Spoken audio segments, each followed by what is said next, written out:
Dans un petit village reculé de l'Inde, Kainda, situé dans le district de Balodabazar, une naissance hors du commun a eu lieu en 2001. Raj Kumar Sahu et son épouse accueillirent leurs fils jumeaux, Shivanath et Shivram Sahu. Dès leur venue au monde, ils provoquèrent un mélange d'étonnement et d'admiration parmi leur famille et les habitants du village. Shivanath et Shivram n'étaient pas des jumeaux ordinaires. Ils étaient conjoints par la taille, partageant 2 jambes, tout en possédant chacun 2 bras et une tête distincte. Ce phénomène médical, appelé gémellité siamoise, est extrêmement rare, et dans leur cas, d'autant plus complexe qu'ils avaient un seul corps fonctionnel pour se déplacer, mais des cerveaux et des organes internes séparés, comme leur cœur et leurs poumons. Leur état défiait la compréhension de la médecine et des traditions locales. Tandis que les médecins se demandaient si une séparation chirurgicale était envisageable, la population de leur village les voyait comme une incarnation divine, un signe sacré envoyé par les dieux. Certains allaient même jusqu'à les vénérer, considérant leur naissance comme un miracle. Dès leur plus jeune âge, Shivanath et Shivram ont dû apprendre à vivre avec leurs conditions particulières. Là où d'autres enfants développaient indépendamment leur motricité, eux ont dû synchroniser leurs mouvements dès leurs premiers instants. Contrairement à ce que beaucoup auraient pu penser, cela ne les a pas empêchés de vivre une enfance relativement normale. Ils ont rapidement développé une coordination parfaite, apprenant à ramper puis à marcher avec une fluidité étonnante. Malgré leurs 2 cerveaux distincts, leur esprit semblait fonctionner en harmonie, leur permettant de contrôler leurs jambes partagées comme s'ils étaient une seule entité. Les tâches du quotidien, qui pouvaient sembler impossibles pour des jumeaux siamois, étaient pour eux des défis qu'ils relevaient avec ingéniosité. Se laver, s'habiller, se nourrir et même se peigner étaient des actions qu'ils accomplissaient sans aide extérieure. Leur synchronisation était si impressionnante qu'ils étaient capables de monter et descendre les escaliers, et même faire du vélo.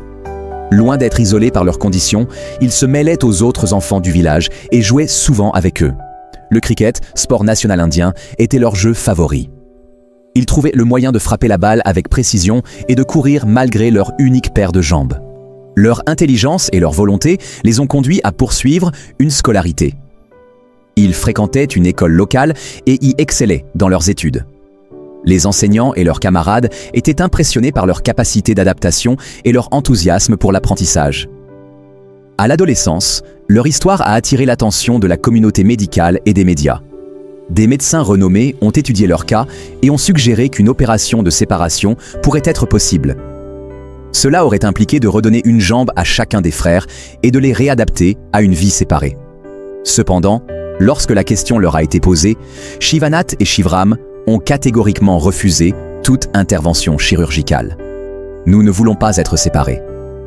Nous voulons rester ensemble jusqu'à la fin de nos jours, ont-ils déclaré avec détermination. Pour eux, vivre unis était une force et non un fardeau. Cette décision, prise en pleine conscience, a été respectée par leur famille et leur communauté. Pour eux, leur condition n'était pas un handicap, mais une particularité qui faisait leur identité. Nous voulons vieillir et mourir comme nous sommes nés et comme nous sommes, disent les garçons, habitués à une vie fatigante. Maintenant, ils ne peuvent plus nous séparer, même si nous le voulions, disent Shivanath et Shivaram Sahu. C'était possible quand nous étions enfants, mais c'est trop tard maintenant. Les médecins nous ont dit qu'ils pouvaient nous séparer, mais de toute façon, nous ne le voulions pas, nous voulons rester ainsi. Nous avons reçu un don unique de Dieu. Nous sommes 2 corps et une seule âme. Les jumeaux partagent 2 jambes et 4 bras. Les médecins étaient étonnés de leur capacité à se laver, à s'habiller ou à se nourrir les uns les autres. Au fait, ils n'ont qu'un seul estomac, mais le foie, le cœur et le cerveau sont des organes séparés. Je suis très fier de mes fils, car ils font partie des meilleurs élèves de l'école.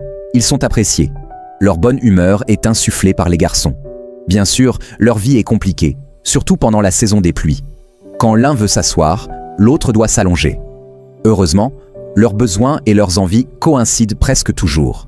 Si l'un veut jouer, l'autre acquiesce simplement d'un signe de tête, explique ce père de jumeaux de 45 ans, qui, en plus d'eux, élève 5 autres filles avec sa mère. Après l'opération, Shivram pourrait vivre une vie pleine, mais son frère n'aurait plus de jambes et devrait être constamment pris en charge par quelqu'un. Selon les médecins, l'opération est très compliquée et coûteuse, et la convalescence prend beaucoup de temps et nécessite une grande endurance physique et mentale. Beaucoup de gens regardent mes enfants avec intérêt, mais je suis le seul à comprendre tous les problèmes auxquels ils sont confrontés. Le père dit qu'il ne permettra pas aux médecins de séparer les enfants, même s'ils effectuent l'opération gratuitement et garantissent la viabilité des deux. Dieu les a créés ainsi, et ils doivent rester ainsi, a déclaré le père. En grandissant, ils ont continué à mener une vie simple, mais remplie de dignité et de détermination. Ils étaient considérés comme des modèles de résilience dans leur village, inspirant ceux qui les connaissaient. Cependant, en novembre 2021, une tragédie frappa leur foyer. Les jumeaux tombèrent malades, d'abord avec une fièvre et un rhume. Leur état s'aggrava rapidement, et malgré l'administration de médicaments, leur état de santé se détériora. Le 7 novembre 2021, à l'âge de 19 ans, Shivanath et Shivram Sahu s'éteignirent ensemble, comme ils l'avaient toujours voulu. Leur disparition causa une grande tristesse dans leur communauté, qui les voyait comme un symbole de courage et d'amour fraternel. Dans le monde, les cas conjoints comme ceux des deux frères Shivanath et Shivram ne se produisent qu'à un taux de 1 sur 200 000. De plus, Shivanath et Shivram pouvaient se déplacer très rapidement dans leur petit village. « Nous avons tout appris seuls », a déclaré Shivanath. En Inde, la vénération des jumeaux siamois ou de personnes présentant des particularités physiques rares trouve son origine dans plusieurs croyances religieuses et culturelles profondément enracinées. Voici quelques raisons principales. Dans l'hindouisme, qui est la religion majoritaire en Inde, on croit en la réincarnation et au karma. Une naissance inhabituelle est souvent interprétée comme le résultat des actions d'une vie antérieure. Certains considèrent que des individus nés avec des particularités physiques exceptionnelles sont des âmes spéciales ou évoluées, venues sur Terre pour accomplir un destin particulier. L'hindouisme regorge de divinités ayant plusieurs bras, plusieurs têtes ou des formes inhabituelles. Par exemple, Vishnu et Shiva sont parfois représentés avec plusieurs bras, symbolisant leur puissance divine. Ganesh, le dieu à tête d'éléphant, est vénéré malgré ou grâce à son apparence unique. Kali, la déesse de la destruction et de la transformation, a plusieurs bras et une apparence redoutable. Lorsqu'un enfant naît avec des caractéristiques particulières, les habitants peuvent y voir une incarnation divine ou un signe sacré. Dans les cultures traditionnelles, les phénomènes rares ou inexplicables sont souvent perçus comme des manifestations du divin, plutôt que comme de simples anomalies biologiques. Un village entier peut considérer une naissance inhabituelle comme une bénédiction ou un message des dieux. De nombreux récits mythologiques indiens parlent d'êtres extraordinaires, mi-humains, mi-divins, qui accomplissent des exploits héroïques. Ces histoires influencent la manière dont les populations perçoivent les individus ayant des particularités physiques. Dans certaines régions rurales où l'accès à l'éducation et aux connaissances médicales est limité, la science moderne ne suffit pas toujours à expliquer ces cas aux habitants. Ils s'appuient alors sur leurs croyances religieuses et culturelles pour donner un sens à ces naissances. Les médias locaux et internationaux ont souvent mis en avant ces cas de vénération de jumeaux siamois ou d'individus ayant des conditions rares. Cela renforce l'idée que ces enfants sont spéciaux et attire parfois des pèlerins venant leur rendre hommage.